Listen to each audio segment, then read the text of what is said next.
Hermanos, hermanas, amigos que nos visitáis, internautas, hola y buenos días a todos. Vamos a empezar nuestro comentario, nuestra meditación de esta mañana, teniendo en cuenta que la principal dificultad cuando hay que hablar desde aquí o hay que predicar sobre la palabra de Dios es qué pasajes escoger. Porque se quiere hablar de un tema que está tan específicamente detallado en la Biblia, hay tantos pasajes que el problema es qué pasaje elegir. Sobre todo en esta mañana, porque en un sentido vamos a hablar de servir al Señor, servir en la iglesia. Todos debemos servir al Señor en la iglesia. Y este es el título para que Drew tome nota, y así no tendrá que pedírmelo por WhatsApp. ¿Debo servir cuando no quiero? Vamos a Romanos 12, del 2 al 8. Romanos 12, del 2 al 8. No os conforméis, bueno, he dicho del 2 al 8, porque eso es lo que tengo aquí apuntado, pero vamos a empezar desde el 1. Así que, hermanos, os ruego por las misericordias de Dios que presentéis vuestros cuerpos en sacrificio vivo, santo, agradable a Dios, que es vuestro culto racional. Vuestro culto racional tiene que ver con raciocinio, con la razón, en el sentido de reflexionar, como cuando uno dice, esto lo sé desde que tengo uso de razón, no razón en el sentido de que me tienen que dar la razón a mí, sino que pensamos.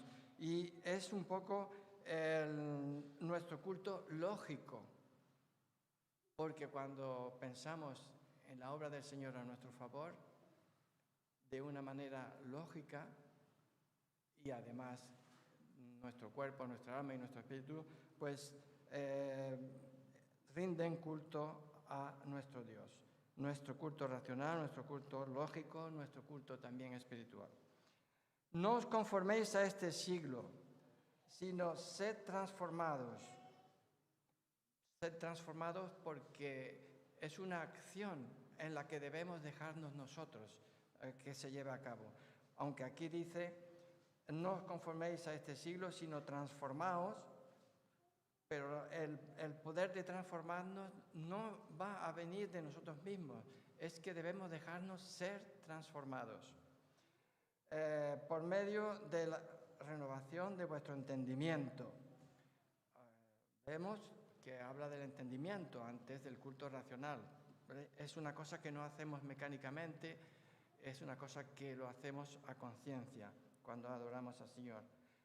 Para que comprobéis cuál sea la buena voluntad de Dios agradable y perfecta. Digo pues, por la gracia que me es dada, a cada cual que está entre vosotros, que no tenga más alto concepto de sí que el que debe tener, sino que piense de sí con cordura, conforme a la medida de la fe que Dios repartió a cada uno. Porque de la manera que en un cuerpo tenemos muchos miembros, pero no todos los miembros tienen la misma función, así nosotros, siendo muchos, somos un cuerpo en Cristo, y todos miembros los unos de los otros. De manera que, teniendo diferentes dones, según la gracia que nos es dada, si el de profecía, úsese conforme a la medida de la fe. O si de servicio, en servir, o el que enseña en la enseñanza, el que exhorta en la exhortación, el que reparte con liberalidad, el que preside con solicitud, el que hace misericordia con alegría.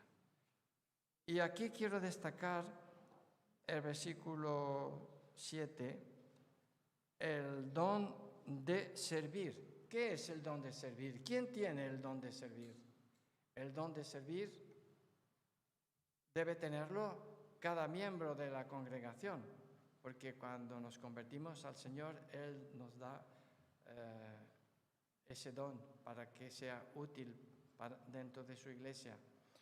Y el don de servir tiene que ver con ministrar, servicio tiene que ver con ministerio y ministro tiene que ver con servidor.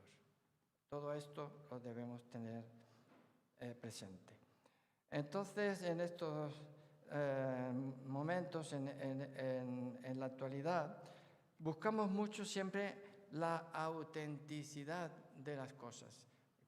Cómo perseguimos que no se falsifiquen marcas y todo eso, y buscamos siempre la autenticidad.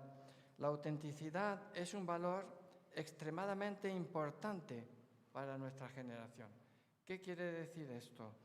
Por ejemplo, buscando en el diccionario, la palabra auténtico dice que es un adjetivo que significa acreditado como cierto y verdadero por los caracteres o requisitos que en ellos concurren.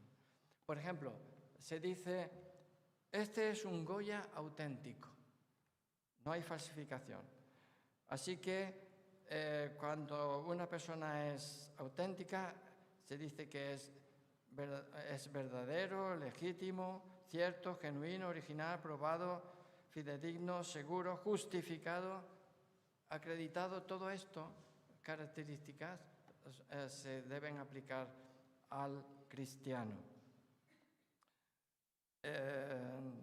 También hay una manera coloquial que se utiliza esta palabra de auténtico para ser consecuente consigo mismo, alguien que se muestra tal como es, y decimos, ser una persona muy auténtica. No hay doblez, no hay fingimiento, hay sinceridad, ¿no?, en esa persona. Así que, queridos hermanos, el compromiso cristiano con bastante frecuencia va a chocar contra un muro, porque a veces podemos estar en un estado de ánimo. ¿Qué pasaría si esta mañana digo, no tengo ganas de levantarme para ir a la iglesia, ¿verdad? Es que según nuestro estado de ánimo vamos a hacer las cosas para el Señor. Si yo digo, ¿y si no se me apetece? ¿Debería levantarme esta mañana para ir a la iglesia? Si no quiero, ¿debería comprometerme en lo que me han pedido que haga? Si no quiero, ¿debería obligarme a ser disciplinado? Pues sí, tengo que ir. No quiero ser un hipócrita. No quiero hacer las cosas porque me obliguen a ello. Quiero hacer las cosas de corazón, porque las hago para el Señor, las hago para servir en su iglesia, y eso es lo que me debe impulsar, hacer las cosas de corazón. Pero también la lucha es legítima, porque según cómo estemos de firmes en las cosas del Señor, por ejemplo, un cristiano o un cristianismo que esté encadenado a las formas, a rituales, a exigencias legalistas, pero que esté desprovisto de sinceridad, es decir, que no haga las cosas de corazón, no va a ser atractivo y no va a resultar tampoco bíblico.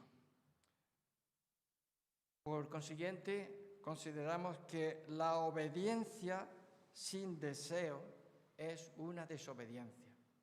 Si hacemos las cosas a regañadientes, sin deseo, sin ganas, eso es como desobedecer.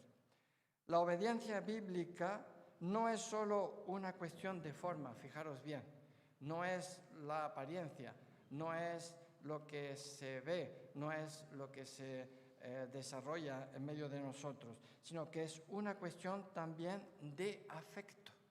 Por eso el Señor nos dice en Juan 14:15, si me amáis, guardad mis mandamientos. Hacemos las cosas porque amamos al Señor. Si no amamos al Señor, por la forma en sí, no tendrá ningún valor, ni llegará muy lejos, y por supuesto no subirá hasta el trono de la gracia. Si me amáis, guardad mis mandamientos. Y eso significa que el hecho de venir al culto, como hemos venido, el hecho de alabarle a Dios, el hecho de reunirnos como asamblea cada vez que venimos, incluso tener muestras de generosidad financiera cuando se pasa la ofrenda, incluso mostrando como que estamos comprometidos y más todavía mostrar un espíritu de sacrificio, pero nada de todo eso va a producir gozo en el corazón de nuestro Dios cuando la disposición correcta no esté presente. ¿Qué hacía el Señor cuando en el templo estaban ofrendando?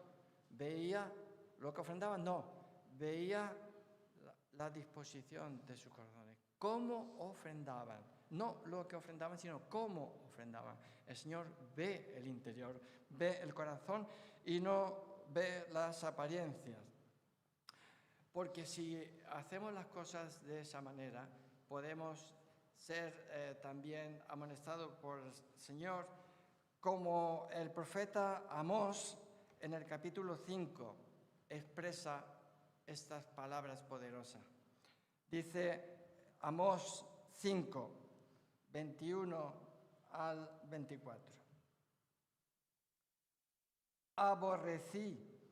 Abominé vuestras solemnidades y no me complaceré en vuestras asambleas.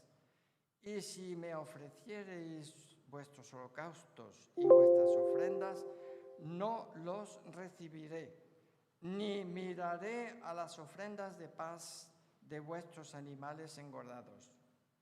Quita de mí la multitud de tus cantares, pues no escucharé las salmodias de tus instrumentos, pero corra el juicio como las aguas y la justicia como impetuoso arroyo. No escucharé tus cantares, pues no escucharé las salmodias.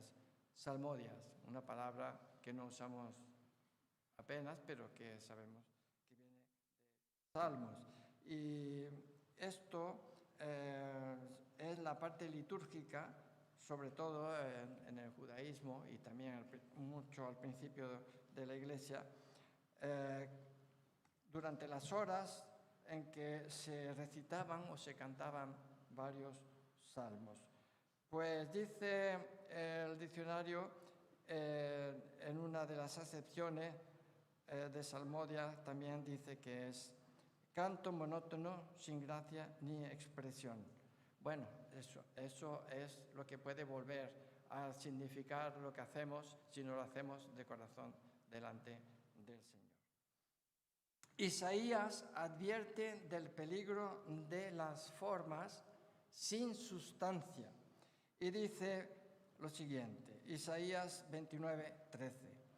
Dice pues el Señor, porque este pueblo se acerca a mí con su boca y con sus labios me honra, pero su corazón está lejos de mí y su temor de mí no es más que un mandamiento de hombres que les ha sido enseñado.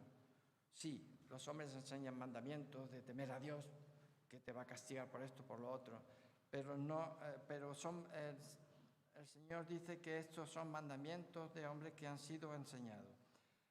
Dice otra versión, mandamiento humano, lección aprendida. Hacemos las cosas como de carretilla y eso no es lo que al Señor le agrada. También esto lo vemos con los niños pequeños. La obediencia sin la actitud correcta, queridos hermanos, no alegra el corazón de los padres.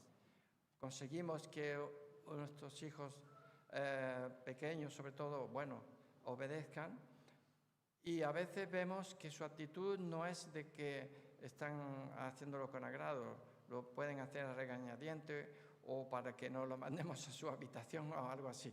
Pero la verdadera obediencia a Dios solamente es completada cuando la acción y la actitud van de la mano.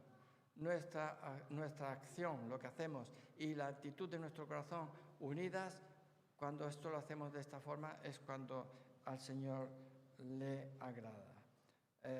Y esto nos llevará en un proceso de amor y de adoración, hacer esto. Si el servicio voluntario y gozoso alegra el corazón de Dios, los actos religiosos carentes de amor hacen subir al cielo un perfume agradable, no, un perfume detestable. Y dice 1 Corintios 10, 11, y esto nos recuerda lo que hemos leído anteriormente de Amós también, porque dice, y estas cosas les acontecieron como ejemplo. Todo el Antiguo Testamento, lo que está recogido, son no historias para aprenderlas en la escuela dominical o como lo que antes se enseñaba como historia sagrada, sino para ejemplo para nosotros. Y dice que están escritas para amonestarnos a nosotros, a quienes han alcanzado los fines de los siglos. Así que el que piensa estar firme, que no caiga. Debemos aprender de las enseñanzas del Señor en su palabra. Pero, ¿qué ocurre? La necesidad de obedecer no es natural. Somos hijos de desobediencia por naturaleza, así que obedecer no es natural. Y la obediencia bíblica, por consiguiente, es sobrenatural. Obedecer las enseñanzas del Señor es algo sobrenatural. No es algo a lo que nosotros estemos inclinados a hacer. Es imposible sin la ayuda de Dios, sin su gracia, sin el soplo del Espíritu Santo, es imposible obedecerle. Además, la valoración inequívoca que Dios hace de las acciones humanas es la que vemos en el Salmo 14, 2, 3, que dice, el Señor miró desde los cielos sobre los hijos de los hombres para ver si había algún entendido que buscara a Dios.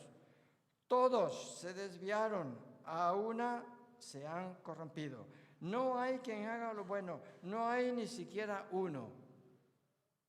El Señor, que nos mostró durante su ministerio en la tierra su conocimiento pleno de las Escrituras, además era el Verbo,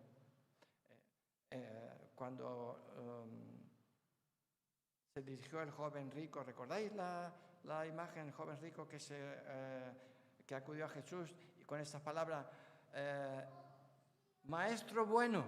Y el Señor dice, ¿por qué me llamas bueno? ¿No? Bueno, no hay ni a uno en cuanto contemplamos a la humanidad. Así que esto, el deseo de servir a Dios nunca se produce de forma natural en nuestro corazón. Efesios 4, 22, 24 nos dice, en cuanto a la pasada manera de vivir, despojaos del viejo hombre, que está viciado. Nuestro viejo hombre está viciado y tenemos que despojarnos de él, conforme a los deseos engañosos, y renovaos en el espíritu de vuestra mente. La mente juega un papel importante. Vuestro culto racional no es una cosa que nos dejamos llevar por costumbres, por tradiciones, por la corriente. Eso no es lo que el Señor espera de nosotros, sino que debemos renovarnos en el espíritu de nuestra mente y vestidos del nuevo hombre, creado según Dios en la justicia y santidad y verdad. No nos podemos vestir encima de lo que ya éramos. Nos tenemos que desnudar de lo que éramos para entonces vestirnos del nuevo hombre. Yo no me he puesto al levantarme esta mañana esta ropa encima de mi pijama. Yo he tenido que despojarme de unas prendas para ponerme otras. Tenemos que despojarnos del viejo hombre para vestirnos del nuevo hombre. Y esto es lo que nos explica aquí en Efesios 4, 22, 24. Es una batalla que estamos librando, una batalla de dependencia, porque es una batalla, ese constante despojo del viejo hombre, desprenderse del viejo hombre para podernos someter a Dios.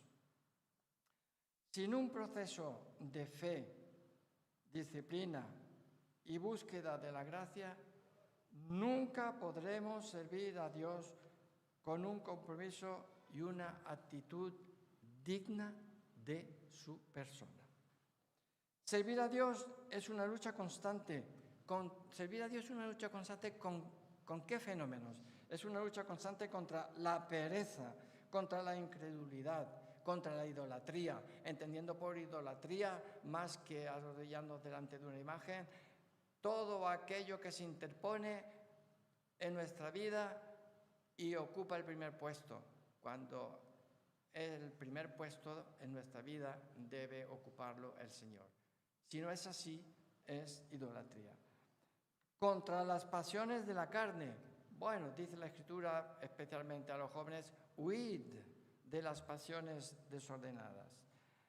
El caminar cristiano es una batalla donde tenemos que buscar siempre deshacernos, despojarnos de los deseos carnales para revestirnos de los deseos de Dios.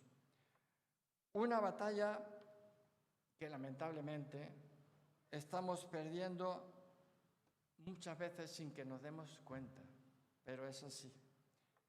Si bien es importante servir con el deseo de hacerlo, esto es lo que nos enseña la palabra, hay que tener mucho cuidado de no utilizar la falta de motivación como excusa sin hacer primero un examen profundo de nuestro corazón. ¿Por qué no tenemos motivación para hacer nuestro servicio?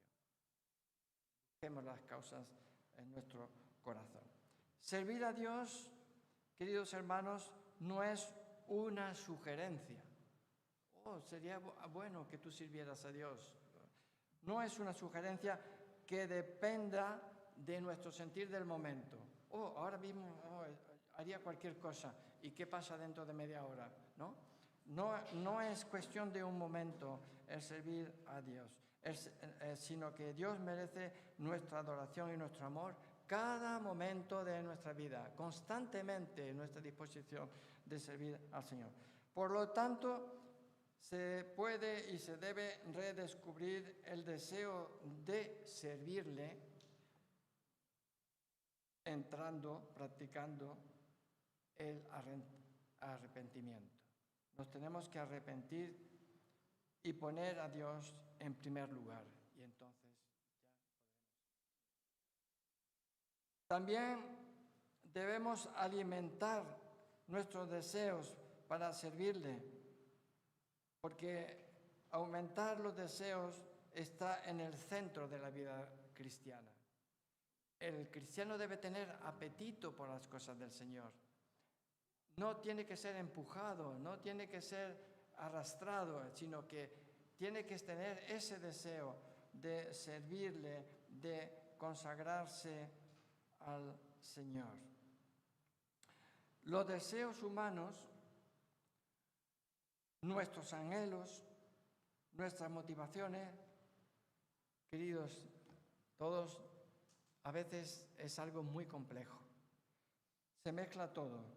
Mientras que seamos pecadores, todo va a seguir siendo por momentos inmaduro y se va a mezclar con buenas intenciones y cosas que van a venirnos que no esperábamos, que no vemos, como cuando conducimos los ángulos muertos que llamamos para meternos a carril más a la derecha y no vemos muy bien si viene coche o no. Todo eso nos puede sobrevenir. Y esto debido a que nuestro corazón, ya lo repito, es algo muy complejo y necesitamos recordatorios constantes. Haced esto en memoria de mí. ¿Por qué el Señor ha dejado esta institución? porque es necesario que recordemos lo que Él hizo. Pronto nos olvidamos del sacrificio en la cruz del Calvario en nuestro favor, pero esto nos recuerda que el Señor llevó a cabo nuestra redención y entonces necesitamos recordatorios constantemente y, como hemos leído antes, la renovación de nuestra mente, de nuestra inteligencia. Debemos luchar para no perder nuestro primer amor. Esto se le reprochó a una de las iglesias del Apocalipsis. Tengo contra ti que has dejado tu primer amor. Volver a ese primer amor. De lo contrario, podemos hacer fácilmente cosas cristianas, costumbres, cosas que son habituales, porque sí, porque siempre lo hemos hecho así. Nos reunimos, cantamos, leemos, nos saludamos, nos mostramos mucha simpatía, tenemos mucho feeling los creyentes entre nosotros, pero ¿es eso el propósito? No es ese el propósito, sino que tenemos que ser constantes y para eso necesitamos recordatorios, renovación de la inteligencia y luchar para no perder nuestro primer amor. De lo contrario, podemos hacer esas cosas que yo llamo cristianas. Y a veces es que decimos, cuando nos bautizamos, que estamos recordando que al ser sumergido estamos muriendo con Cristo y al salir a la superficie resucitamos con Cristo. Muy bien, si hemos muerto con Cristo, en la cruz tiene que quedar nuestro yo del viejo hombre, pero en la cruz tiene que quedar también eso que yo llamaría nuestro yo cristianizado, que es un poco vivir una religiosidad, unas costumbres o incluso una cultura del mundo occidental. Pero tenemos que tener siempre recordatorios, pero con motivaciones torpes y centradas en el hombre no podemos hacer nada. No por puro celo hacia Dios y su voluntad. Las demás cosas no valen. Tenemos que hacerlo todo por puro celo.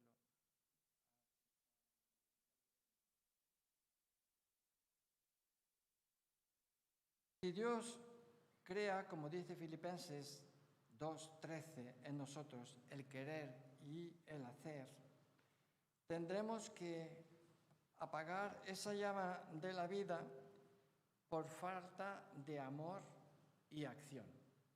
Amor y acción. Dios nos hace querer y Dios nos hace hacer. Cuanto más seamos renovados en Él, más consistente y fructífera serán nuestras obras, nuestra obediencia sobre todo. Debido a que la obediencia bíblica requiere, es algo imprescindible, el deseo de obedecer, es algo imperativo y para eso debemos de seguir un régimen sostenido, no un régimen para los domingos, no un régimen para los viernes, sino un régimen constante para cada día de la semana, para cada día de nuestra vida. Un régimen sostenido que incluye ese régimen, incluye la escucha y meditación de la palabra de Dios. Así también como favorecer una relación viva con Dios por medio de la oración y el compañerismo. Esto es indispensable para poder llegar a la obediencia.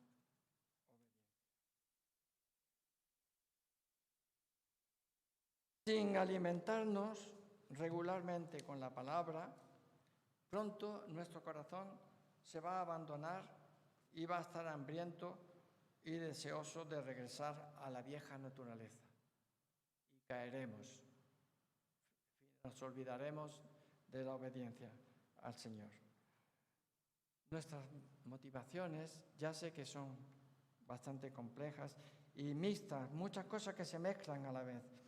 Y a esto se suma la complejidad de nuestros cuerpos con dolencias, con limitaciones, necesitamos también tener un equilibrio físico, emocional y psicológico. Ese equilibrio es quizá el que nos proporciona los momentos en que podamos servir a Dios. Pero a veces queremos servir a Dios en un momento que no estamos en condiciones. Servir a Dios cuando nuestro cuerpo no puede levantarse. A veces debemos recordar que nuestro amor a Dios es más fuerte que el dolor y debemos perseverar. Eso es así. Pero a veces debemos también aceptar descansar para servir mejor a continuación. A veces podemos requerir estar como los buques en dique seco para ser reparado y luego echado nuevamente a la mar. Pero no importa, queridos hermanos, cuán motivados estemos. No podemos obedecer, pienso, todos los mandamientos de Dios a la vez, pero sí, estoy convencido que será durante los momentos de equilibrio de la vida cuando podremos llevar a cabo esas buenas obras que el Señor quiere que hagamos, que esas que Él ha preparado de antemano. Es, pues, un combate cuya dependencia de Dios, junto con la sabiduría y el amor, deben actuar para mantenernos firmes. No puede ser de otra manera. Y vamos a ver ahora la responsabilidad también de los líderes para motivar a los hermanos. La responsabilidad de los líderes también para despertar deseos, para inspirar, para servir dentro de la iglesia. Si bien hay muchas luchas internas dentro de los corazones para que mantengamos buenas disposiciones, buenas motivaciones, los responsables de la iglesia que dirigen una asamblea también tienen un papel importante que desempeñar en la motivación del cuerpo de Cristo. Si no hay claridad en el liderazgo de la iglesia o dirección en los ministerios, pues tendrán toda la razón del mundo de que esto puede quitar el gozo y la motivación a los hermanos. Dios no salva a los creyentes solo para levantar una iglesia. Aquí hay un grupo de creyentes, vamos a levantar una iglesia, sino para encarnar el cuerpo de Cristo en la iglesia, porque la iglesia es el cuerpo de Cristo y Él es la cabeza. Y ese es el motivo de la iglesia. Desafortunadamente, con demasiada frecuencia se recluta gente para ministerios solo por la presión de que hay que mantener, permitidme esta expresión coloquial, hay que mantener la máquina en funcionamiento. La iglesia tiene que seguir y ya está.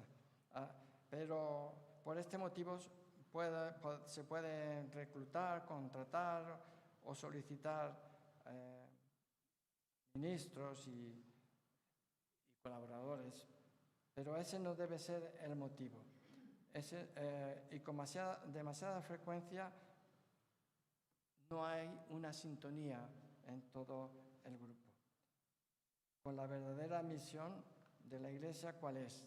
¿Cuál es la verdadera misión de la iglesia?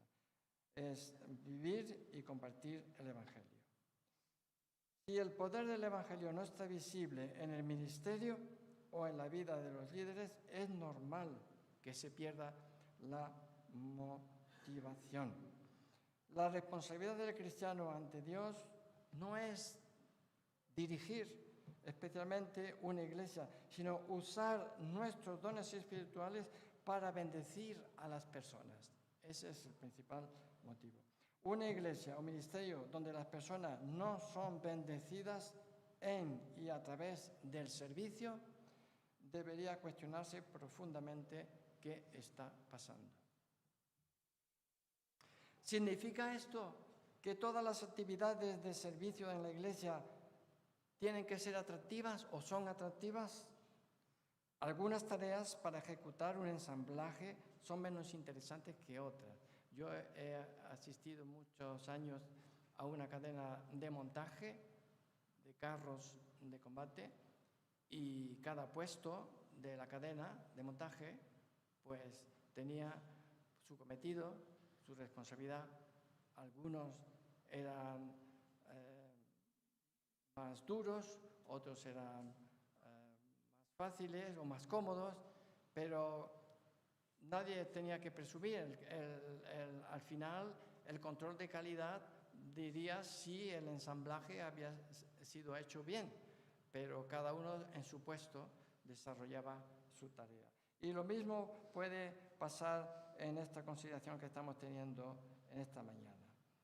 La motivación principal debe ser el Evangelio y no la preocupación por preservar la reputación. No tenemos que tener en cuenta nada más que el motivo es el Evangelio. El prestigio no tiene importancia, como si nosotros estuviéramos para parecer como una asociación religiosa. Esto no se trata de una asociación religiosa. La Iglesia, ya lo hemos dicho muchas veces, no es una organización, es un organismo. Todos los miembros bien conjuntados trabajan, ¿no? La actitud de los ancianos, por consiguiente, si no es coherente, y con esto me despacho bien, si no es coherente con las calificaciones de 1 Timoteo 3, podría apagar la obra del Espíritu y el entusiasmo. Y eso tenemos la Escritura para comprobar siempre. Apagaría el entusiasmo de quienes están llenos, no obstante, de él.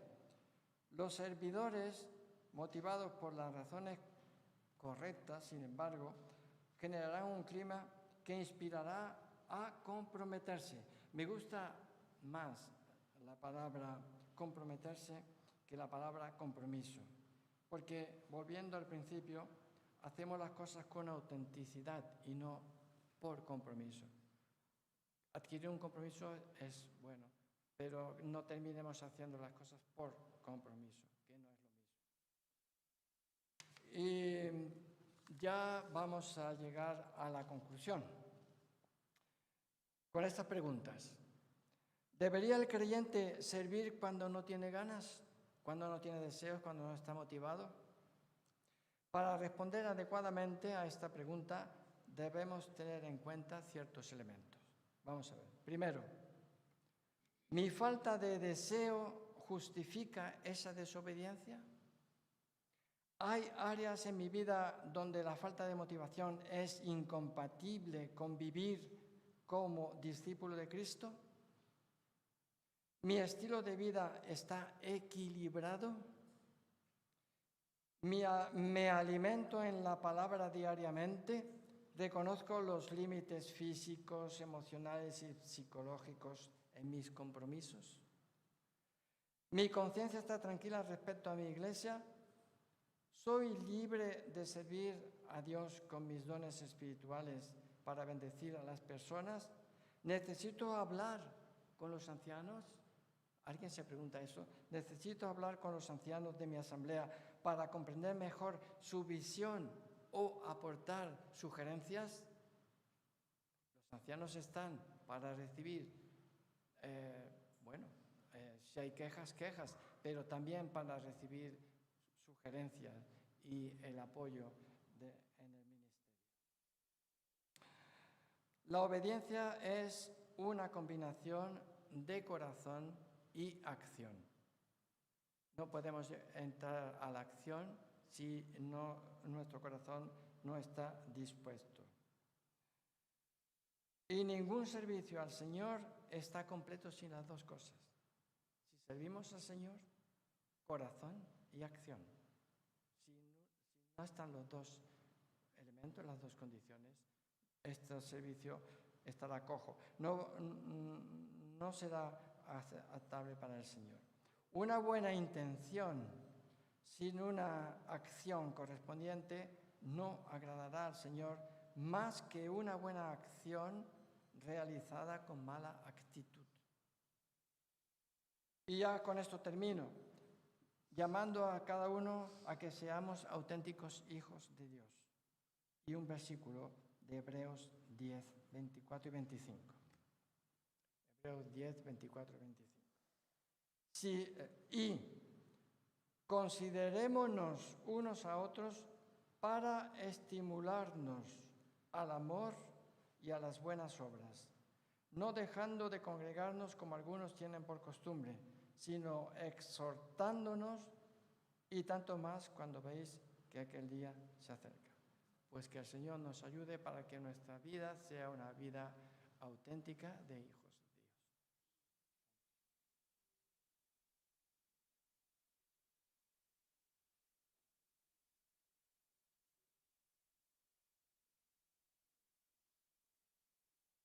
Gracias, Manolo. Damos gracias al Señor y despedimos. Señor, gracias por tu palabra y cómo tú hablas a cada uno de nosotros. Ayúdanos en estos días a aplicar lo que hemos escuchado para hacer las cosas como tú quieres. Ver y mejorar nuestra manera de ser. Señor, bendice en salida, bendice cada hogar para que se note que tu paz está allí. Ahora, Señor, lídenos, guíanos en estos pasos que tenemos que hacer en esta semana. Danos fuerza para hacer y obedecerte en todo.